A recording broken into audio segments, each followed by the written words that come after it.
Hi అండి, సంధ్యాస్ కిచెన్కి స్వాగతం. ఈరోజు రెసిపీ వచ్చేసి మనం ఇంట్లోనే బాదం మిల్క్ ఎలా చేయాలో చూద్దామండి. ముందుగా ఇక్కడ ఒక పావు కప్పు వరకు నేను బాదం తీసుకున్నాను. ఇది ఒక గిన్నెలో వేసుకోవాలి.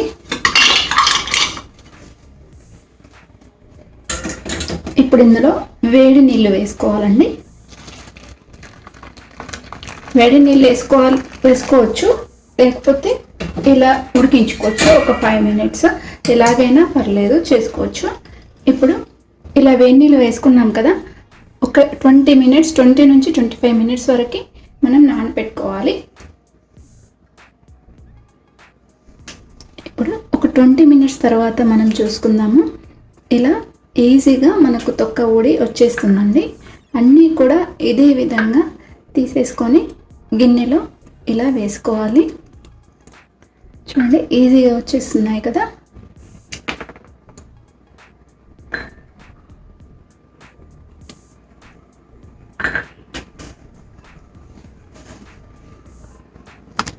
ఇప్పుడు 1/2 లీటర్ పాలు తీసుకోవాలండి.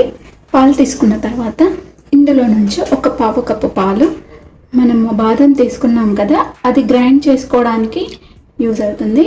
ఈ 1/2 లీటర్ పాలు పక్కన పెట్టేసుకుందాము. ముందుగా ఈ బాదం తీసుకొని ఇందులోనే ఈ పాలు చేసుకోవాలి. ఇలా మెత్తగా గ్రైండ్ చేసుకొని పెట్టుకోవాలి. ఇప్పుడు పాలను వేడి చేసుకుందాము. ఇప్పుడు పాలు స్టవ్ మీద పెట్టుకున్నాం కదా, ఇవి పాలు కూడా కొంచెం మరిగే వరకు మనము వీటిని మరిగించుకుందాము. 1 నిమిషం పాటు ఉంచితే మనకు పాలన్నీ కూడా మరుగుతాయి.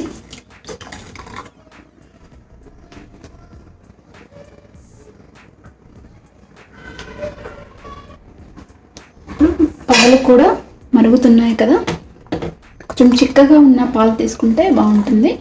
ఇప్పుడు ఈ మరుగుతున్న పాలలో ముందుగా మనం గ్రైండ్ చేసి పెట్టుకున్న ఈ బాదం పేస్ట్ని వేసుకోవాలి.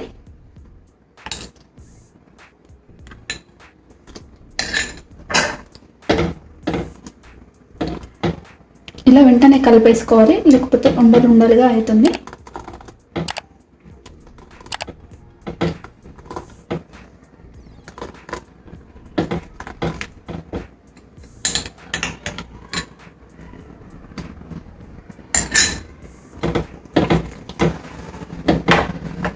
ఇలా ఒకసారి కలిపేసుకోవాలి. ఇప్పుడు ఇందులో కొంచెం చిటికెడు కుంకుమ పువ్వు వేస్తున్నానండి. నేను చిటికెడు అంతా వేస్తున్నాను కుంకుమ పువ్వు.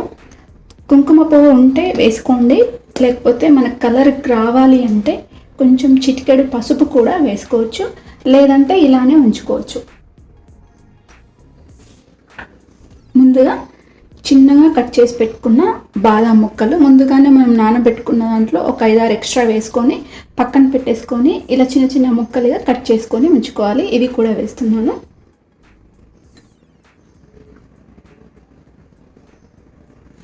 ఇందులో 2 టేబుల్ స్పూన్ల వరకు షుగర్ వేస్తున్నానండి. కరెక్ట్గా 2 టేబుల్ స్పూన్స్ మనకు సరిపోతాయి.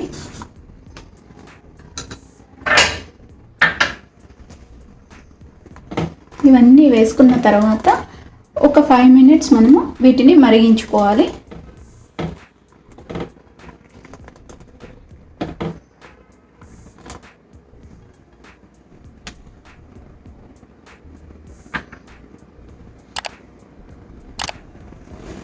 పాలు ఇలా మధ్యలో కింది నుంచి కలుపుతూ ఉండాలి, లేదంటే అడుగంటేస్తుంది.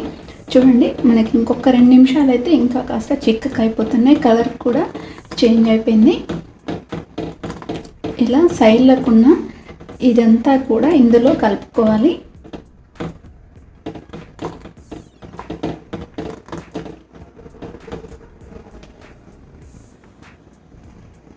చూడండి, మనకు పాలు కూడా చిక్కగా అయిపోయాయి కదా.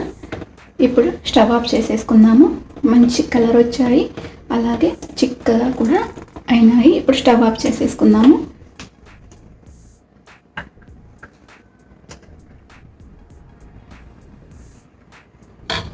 ఎంతో కమ్మనైన బాదం పాలు రెడీ అయిపోయినండి. ఇలా గ్లాస్లో పోసుకొని వేడివేడిగా అయినా తాగొచ్చు, లేదంటే ఫ్రిడ్జ్లో పెట్టుకొని కూడా తాగొచ్చు. చాలా బాగుంటాయి, చాలా ఈజీగా కూడా చేసుకోవచ్చు. అలాగే పాలలో మనకు కాల్షియం ఉంటుంది, బాదంలో ప్రోటీన్, అలాగే విటమిన్ ఈ, ఫైబర్, ఇంకా ఎన్నో చాలా రకాల పోషకాలు చాలా ఉంటాయండి.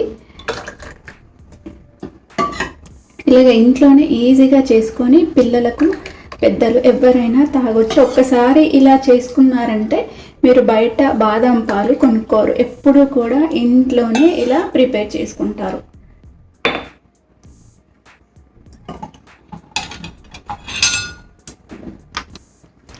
ఇంతేనండి, మన బాదం పాలు రెడీ అయిపోయినాయి. ఫ్రెష్గా చేసుకోవచ్చు, ఎలాంటి ప్రిజర్వేటివ్స్ లేకుండా చాలా ఫ్రెష్గా తాగేయచ్చు. చాలా సింపుల్గా కూడా చేసుకోవచ్చు. ఈ రెసిపీ మీరు కూడా ఒకసారి ట్రై చేయండి.